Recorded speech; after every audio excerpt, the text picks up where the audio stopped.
Welcome to the Digital Marketing Mentor.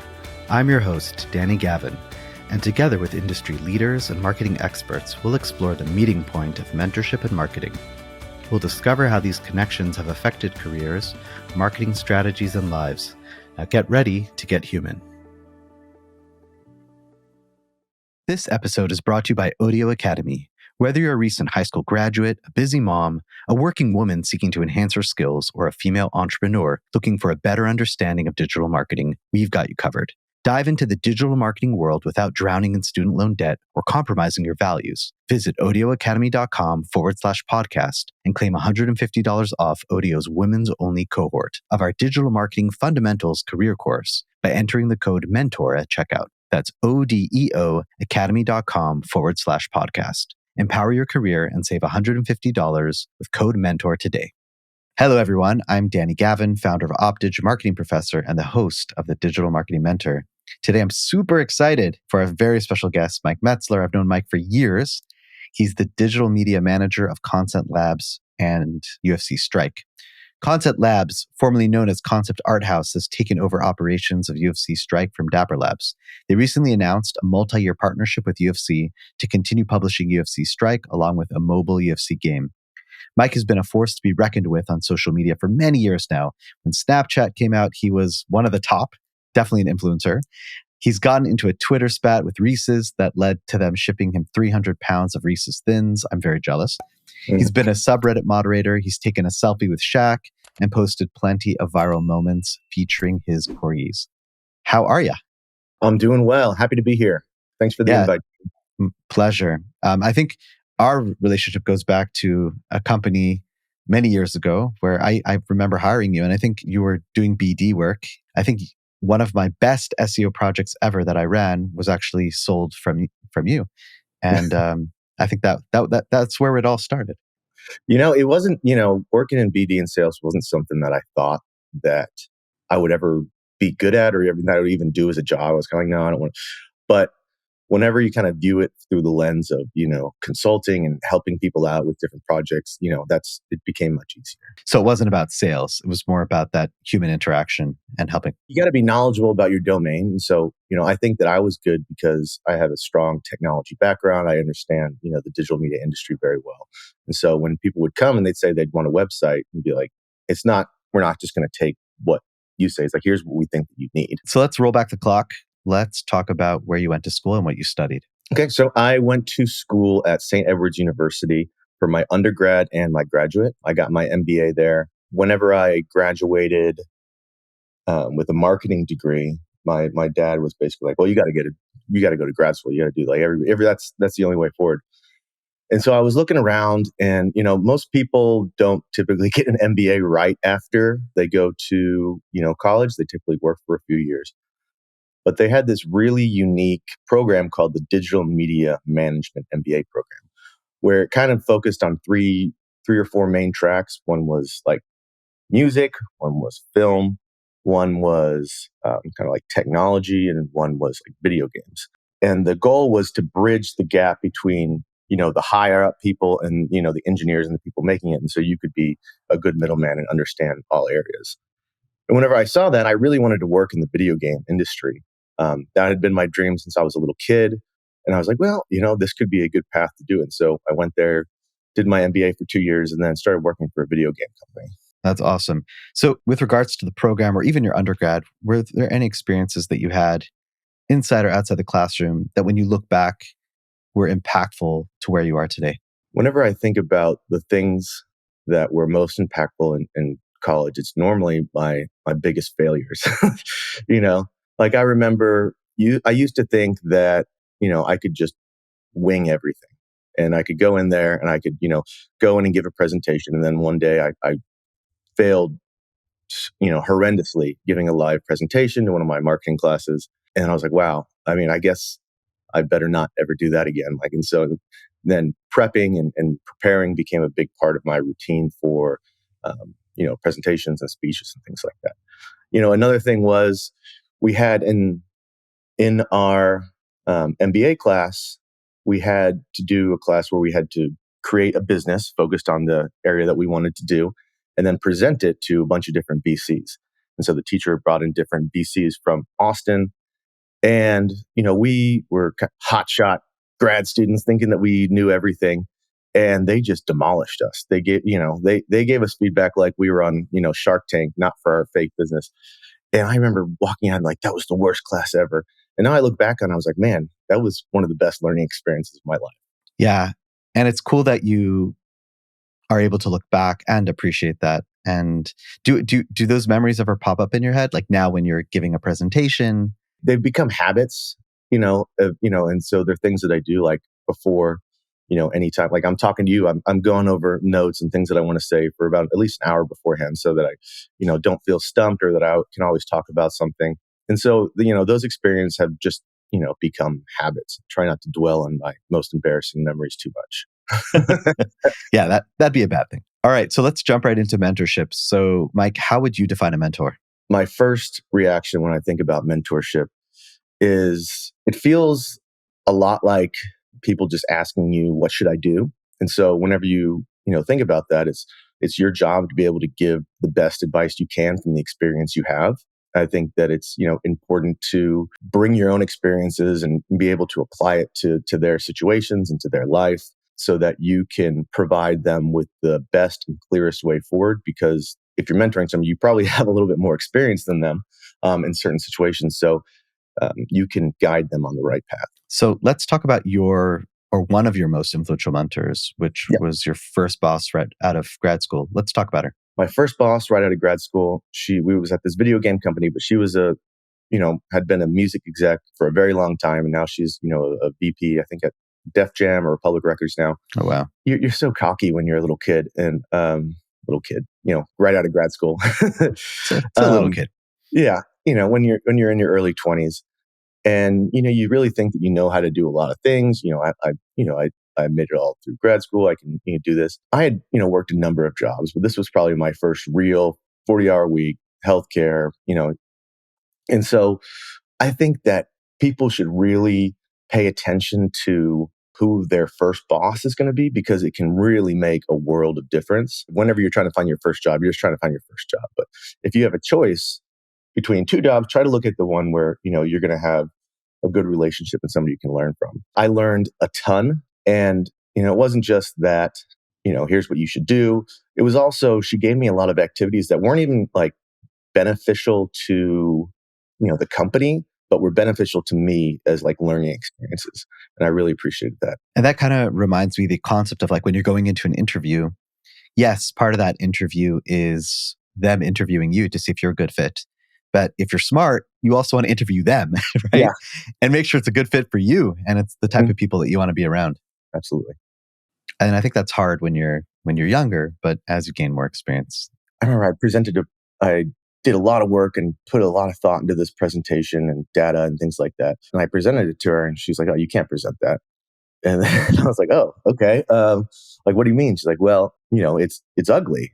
Nobody ever told me that about a deck before. Like now everybody's, wants your deck, but people aren't going to pay attention to your data if it, it doesn't look, it's not black and white, if it doesn't look good. It's little things like that I keep going back to. Like, oh, I can make this look better. If it's worth making, then it's probably worth doing well. Would you say that was the start of your art career? It was started my Photoshop career. What would be an example of something that she gave you to do that wasn't necessarily for the business, but something to help you grow? We were making different Facebook games at the time. We had different characters in these games. One of the things, that nobody really cared about, nobody knew who they were. But she said, why don't you take these characters and try to grow their social media accounts? And it could have been beneficial, but, these were obscure characters from an obscure game. But it really got me thinking about what are the different growth hacks that I can do to grow these accounts that nobody's ever heard of.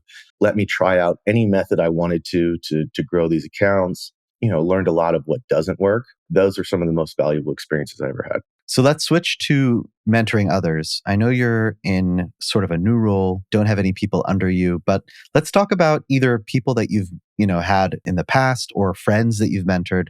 We'd love to know like how you approach mentorship from your angle. So a lot of the people that, and I don't even typically call myself a mentor, and I'm pretty sure most of these people would just call me friends. But, being in the social media space, there's a lot of young kids that are somehow like cast into stardom and really don't have a good idea of how to do business or what are the things they should do to, get a brand deal or, and this is specifically looking at from, an influencer and social media content creator point of view. So anytime I got a chance to make a good, friend or a relationship with somebody who might have been 5, 10 years younger than me, in their 20s when I'm in my 30s, I try to make sure that I give them the right advice so that they don't get taken advantage of, because it's very easy for people to do that in the social media space. But also, teaching them that you know your worth, know what your deliverables are going to be for, different campaigns, and trying to help them be as successful as they can be.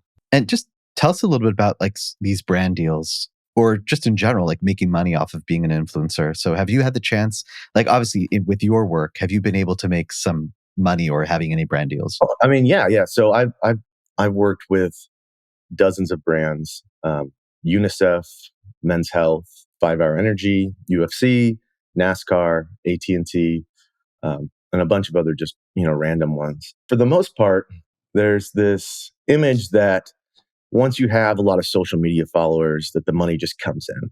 And if, for sometimes you get lucky and that happens, but most of the time you have to go out and make that happen. You have to go engineer these deals. You have to go find the right people, pitch yourself, make relationships. And not everybody knows how to do that. Some people are like, I have 200,000 Instagram followers. Why isn't anybody trying to pay me to post?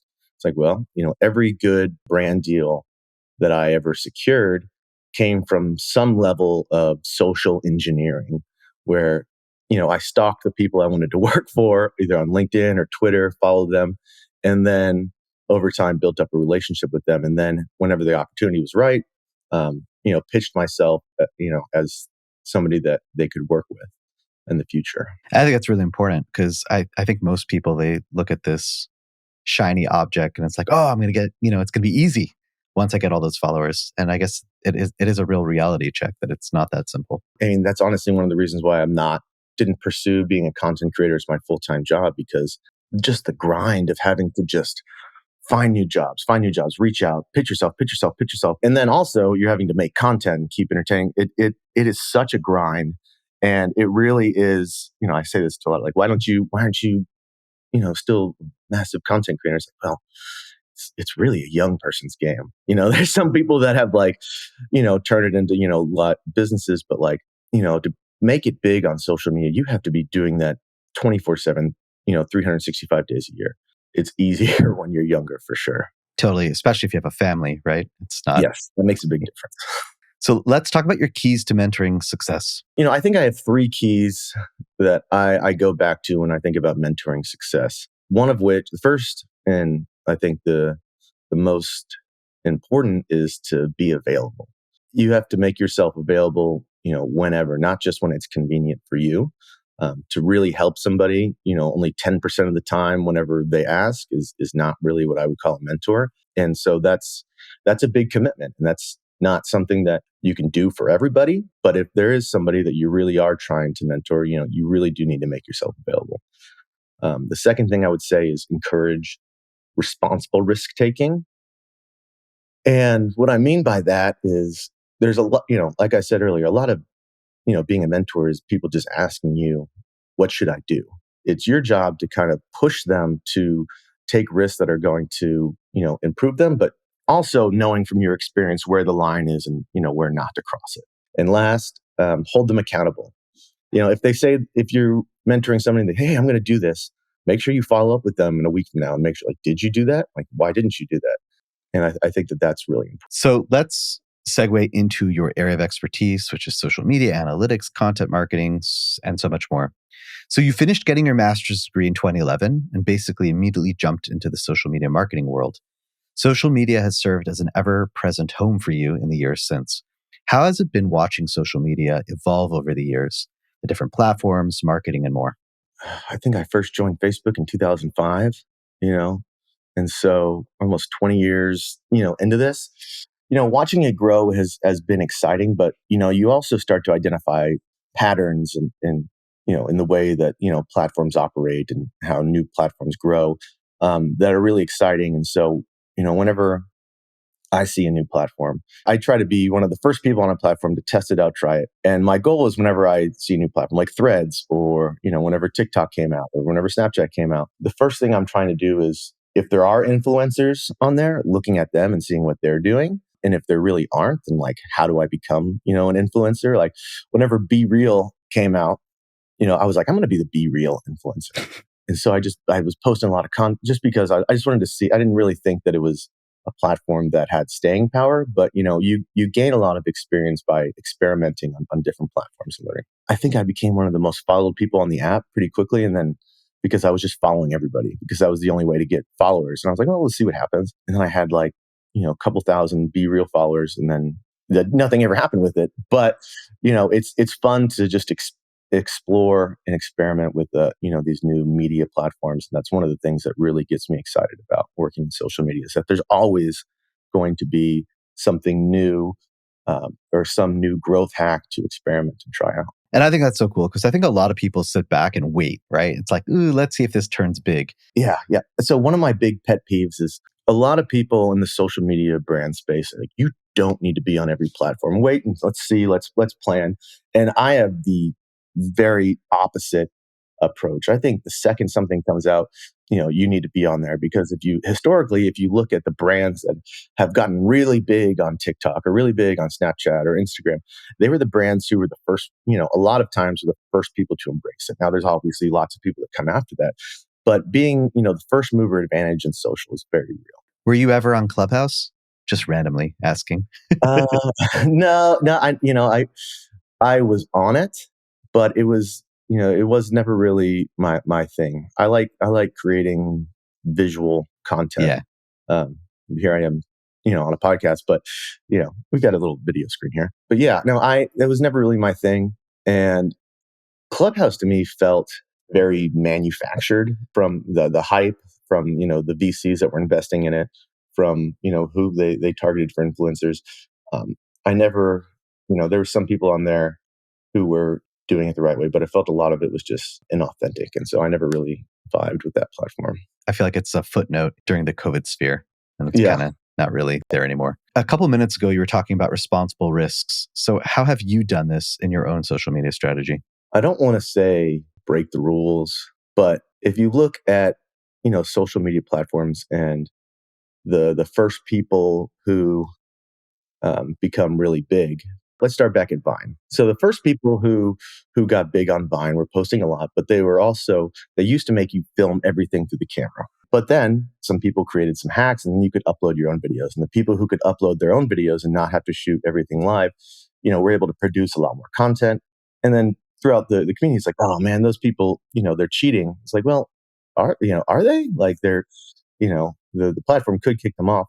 And then when Snapchat came out, for a long time, you had to press the button down and film everything right in the camera. And then some people jailbroke some iPhones and then you could upload videos to Snapchat. And I was thinking at the time, like, the people who use the platforms to the, absolute max potential are the people who normally get ahead. So I approach things where I look at what are some growth hacks that I can do immediately whenever I see a new social platform that maybe others aren't willing to try or, might be like, oh, I don't want to break the terms of service. The things you do right whenever you join a new platform, especially if it's new, like TikTok, Snapchat, Vine, there are ways to get ahead. And if you can figure those out early and, normally you just look at the influencers, you can give yourself a massive advantage. Ladies, are you seeking a flexible, satisfying, and well-paying career? Do you resonate with psychology, excel with words, and brave the tech world effortlessly? Digital marketing might be your calling, and our women's only cohort at Odeo Academy is tailored to you. Learn the ropes without a four-year commitment, without compromising on your values, and without leaving the comfort of your home. Our course is designed to support women from high school grads to business mavens in launching their digital marketing career. Check out audioacademy.com/podcast. And don't forget to use the code MENTOR at checkout for a special $150 off. Act fast. Our Digital Fundamentals career course begins October 29th. Remember, it's odeoacademy.com/podcast. Claim your $150 discount with code MENTOR today. I'd love for you to describe to the users, I know you used to make artwork on, I believe it was Snapchat. Just tell people a little bit about like, what was that? Why was it so big? And, why did you enjoy it? Whenever I was working at, the company with you and we were working with those Viners, Snapchat came out and I was like, well, these guys are making $7,500 per Vine. Like, surely, Snapchat's getting big. I'm seeing everybody talking about it. Surely there are some dollar bills to be made there as well. And so the first thing I did is like, okay, let me look who the influencers are right now. There wasn't really any, but the few people that I could find, maybe like on a single BuzzFeed article, like follow these 10 people were all people who were drawing on Snapchat. And I've always been a little bit of a doodler. I like to draw, but it was never really a serious hobby. So then I looked around, like, okay, well, how can I differentiate myself, but also find a niche and expand upon it? And so the internet loves corgis, and I have a corgi, and so I was like, well, I'm just gonna take a picture of my dog, and then I would draw on it, make it a little spaceman or cowboy or samurai. And then I was like, well, now what do I do? Now I have to find a way to amplify that. And so I was looking trying to identify where people were getting their most followers from. And, it seemed like the only way to grow on Snapchat is by somebody shouts you out or they see you somewhere else. So I would go and I would post all my things on Tumblr, all my drawings.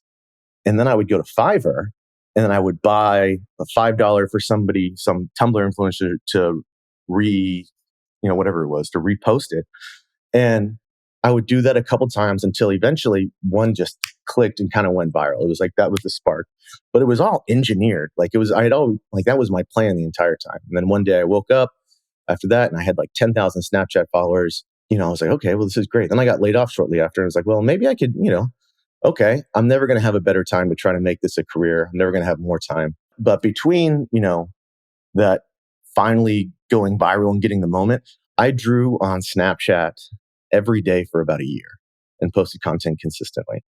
And, which is not something I have time for now with, 2 kids. And it's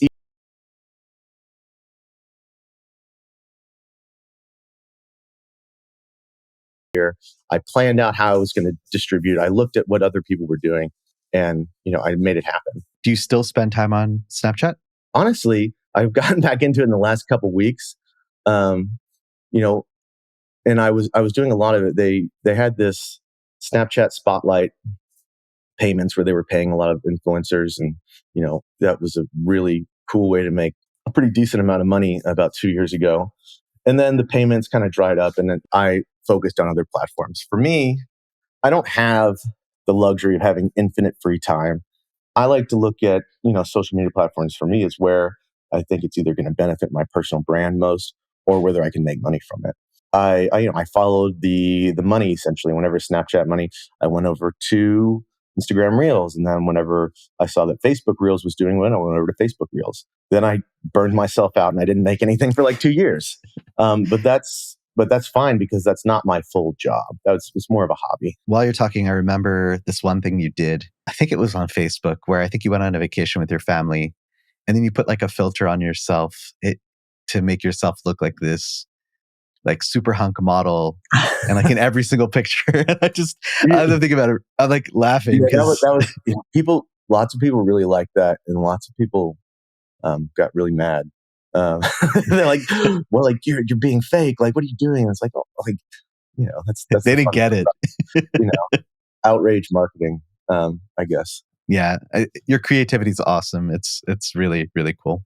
I appreciate that, but whenever my creativity, I always just stem from trying new things and trying to be the first people to like, how can I do something on this platform that nobody's done before? How can I make content that is different than what somebody else has done? And so, that's why I've been having a lot of fun with a lot of AI tools right now. Midjourney is really fun, but there's also some really cool video ones where I've just been trying to figure out like, there's absolutely no utility for me to turn this video of these baseball players fighting into a trippy psychedelic video where there's, colors everywhere, but, it's fun. And so that's what I enjoy about, social is figuring out that new stuff, trying new things that nobody else has. So you've met a couple celebrities in your time. How do you handle the starstruck feeling whenever you're dealing with famous people and or brands for social media content? Whenever I started, doing content as an influencer and actually making money on, Snapchat, I became one of the people who was running the UFC Snapchat. And part of my job was to go out to the crowds and who were sitting, octagon side and ask celebrities to give their fight predictions. And so in that time, I got to meet a lot of different celebrities. And at the very beginning, it's really nerve wracking until you kind of realize that everybody's just a regular person.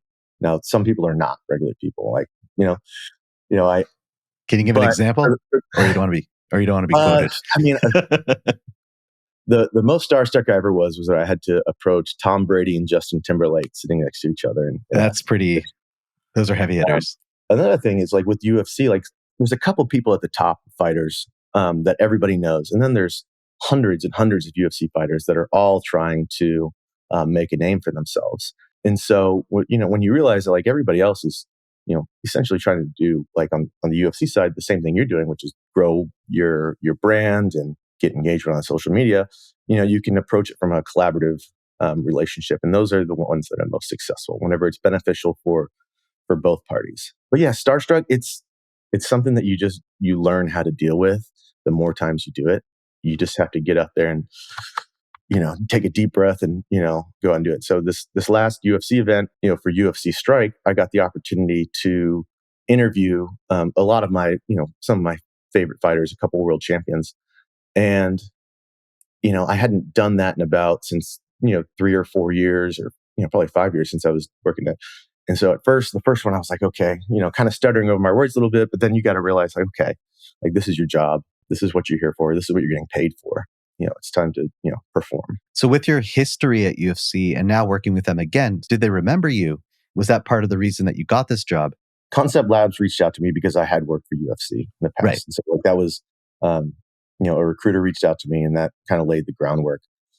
So, I probably wouldn't have gotten this if I hadn't done that before. I stopped working there in 2017-ish whenever Endeavor bought them and they kind of laid off all their contractors. And, there were a few people there that I know, but a lot of people have gone on. People in the social media space, they bounce around different companies. It's kind of rare to see somebody stay at, in a social media role at one company for more than, 3 or 4 years these days, I feel like. So Mike, how do you balance the fun and playful elements of your personality with the professional business, sort of features when it comes to your personal brand and presentation? My dad, from the second I jumped on, the internet, was always paranoid that I was going to do something that was going to make it so I never got a job again. It was always in the back of my mind that I never want to do something on social that could jeopardize, my career. But at the same time, I realized that, if you're boring and you're not doing, anything unique or different, or you don't have a personality, you're not going to, the social doesn't work. So a lot of what I do is I try to make things that I think are funny. That way I can enjoy it. And normally, there'll be hopefully other people do it as well. But I try to approach creating content as, do I like this? Do I think it's funny? And then if the answer is, yes, both those, then I'm probably going to post it. So when was that moment where your dad was like, oh my gosh, like you've actually, Mike, this is amazing. Do more of it. Yeah. Or is he still wary? He's not really on the internet, not really on social media. So, they thought it was cool that I was traveling all over, the US and working with celebrities and stuff like that. He's always just encouraged me to do, the kind of things that make me happy. And I really appreciate that.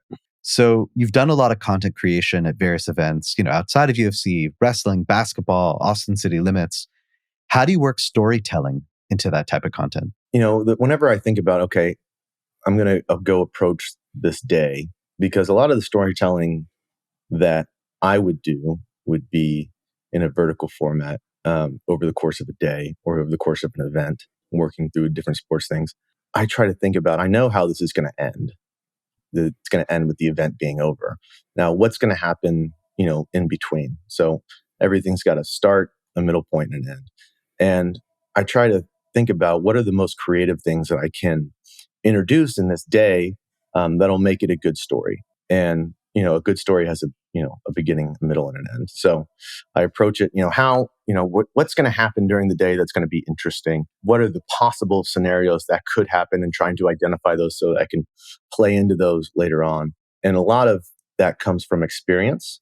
You work 5 UFC events, you have a pretty good idea of what's going to happen. And so you can then position yourself to go and take advantage of those, different scenarios. Left field, it reminds me of like wedding photographers or wedding videographers. Like if they've never been to a wedding, they don't know, they don't know when to capture those special moments. But, once you've been to a couple, you know what to do. I don't know why I'm thinking about weddings, but. No, I mean, it's a good example. I mean, from my point of view, like other people are make different videos than I do, but my experience has been, documenting events or a day or, doing something. And so I always kind of try to think about all the possible things that could happen and then try to set myself up for success to make sure that I can lean into that or capture that later on in the day. So people's behavior on social media seems to be indicative of an ever shortening attention span. And I'm sure we both see that with our kids as well. How do you factor that into your content planning and storytelling without seeming too clickbaity, as a lot of these short reels and things, are becoming? You just got to lean into it. Everybody's kind of been, asking me like, how do I grow on social media? And it's like, well, right now, the only way to grow is to make short vertical videos, either on YouTube Shorts or Instagram Reels or TikTok. And so that used to not be the case beforehand. There used to be other better ways, but right now, so you have to just look at, what these platforms are promoting, who's growing fastest, and you really have to lean into that, embrace it. So right now, if you're on social, the best way to grow on Instagram is Instagram Reels. And then I would say, but there's other tools there to keep your audience engaged. You have to keep your audience. You can't just, give them one thing. Figuring out what are the factors of the social media platform that are, leading to growth. And then from there, you can figure out how to keep your audience, keep them engaged, use some of those other platform features to make sure that you are doing everything you need to do. So if anyone knows Mike Metzler, he's also a card collector. He has Pokemon cards. So in the theme of cartoons or anime, it's time for our lightning round. Mike, please tell us, what are your top 3 anime shows?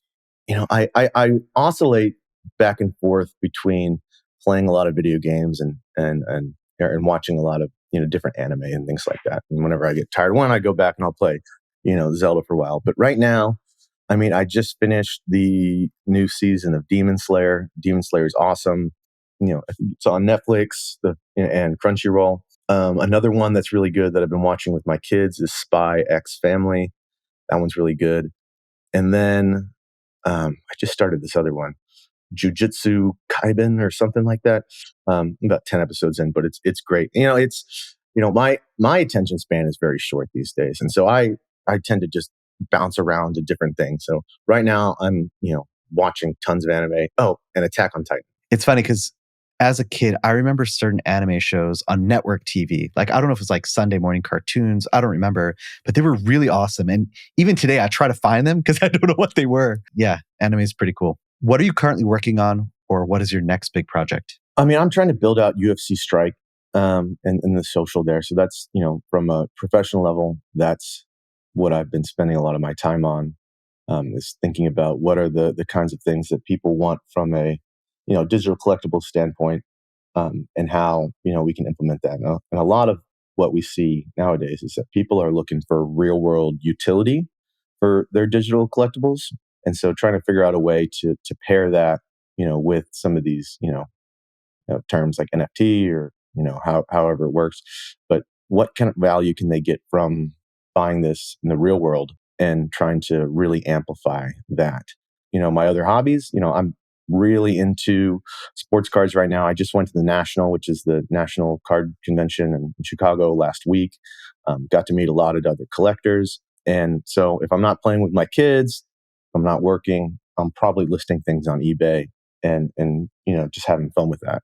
Love it. And I love how you balance your work and your family life. So, where can listeners learn more about you and your business? You can follow me on social media at Metzler, Mtzler, on Instagram and Twitter, Facebook, and on TikTok, it's Corgalorg. And on Snapchat, it's, you can just search for Mike Metzler. Super. And we're going to obviously have the links to all of those in the show notes. Wonderful. So, Mike, it's really been wonderful catching up with you and learning what you're doing and such awesome insights for our audience. So thank you for being a guest on the Digital Marketing Mentor. And thank you, listeners, for tuning into the Digital Marketing Mentor. We'll talk to you next time.